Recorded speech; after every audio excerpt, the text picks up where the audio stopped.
Alors, les solides qui sont ici sont tous des prismes droits. Ils sont différents et pourtant ils vont avoir tous la même définition.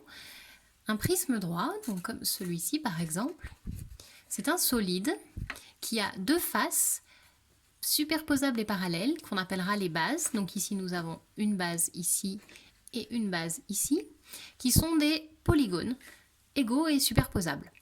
Et les autres faces sont des rectangles. Donc nous avons un rectangle, un rectangle, un rectangle. Donc ce solide est un prisme droit. Il a deux faces sur les côtés ici, superposables et parallèles qui sont des polygones, et les autres faces sont des rectangles.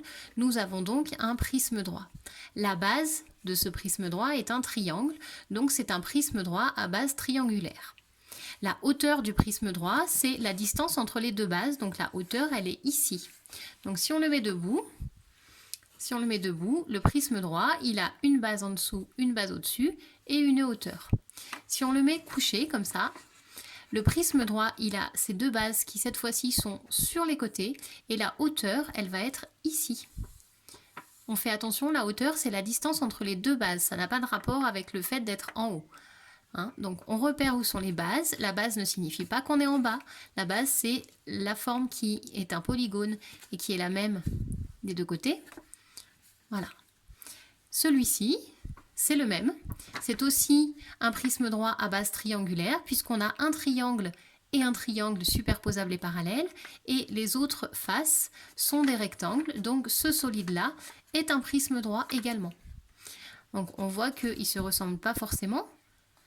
Et parfois, vous avez du mal à les reconnaître quand ils sont posés comme ça, par exemple, à voir, mais c'est bien un prisme droit. Il faut bien observer les différentes faces que l'on a. J'en ai fait un troisième, celui-ci.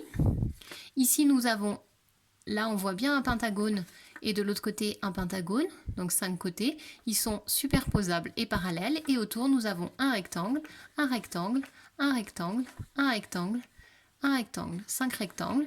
Donc nous avons bien un prisme droit, deux faces superposables et parallèles, les bases qui sont des polygones, et les faces latérales, latérales signifie autour, qui sont toutes des rectangles, qui n'ont pas forcément les mêmes mesures. On voit que ce rectangle-là n'aura pas la même mesure que celui-ci, tout dépend des longueurs des côtés qu'on va avoir, mais ça reste quand même un prisme droit. Donc là, si on le pose comme ça, notre prisme droit, sa hauteur, la hauteur, elle est là. La hauteur, c'est la distance entre les deux bases. J'ai une base ici, une base là. Donc la hauteur, elle est là. D'accord? Ici, c'est pas la hauteur. C'est ça à quoi il faut que vous fassiez attention quand vous avez des prismes droits. Et on a un prisme droit particulier, hop, qui est celui-ci. Ici, c'est un parallélépipède rectangle, c'est un pavé droit. On a les deux faces superposables et parallèles ici, et tout autour, on a des rectangles. Un tout petit rectangle, un rectangle, un tout petit rectangle, un rectangle. Le fait que les faces latérales, que les bases, pardon, soient aussi des rectangles, ça fait que ce solide-là, eh bien, on l'a appelé différemment. Celui-ci, vous le connaissez, c'est celui qu'on avait appelé le pavé droit quand vous étiez à l'école primaire et le parallélépipède rectangle quand vous étiez en 6e. Ils font partie de la famille des pavés droits parce qu'ils vérifient la définition. Après, ils sont tellement particuliers qu'on leur a donné un autre nom, tout comme le cube d'ailleurs.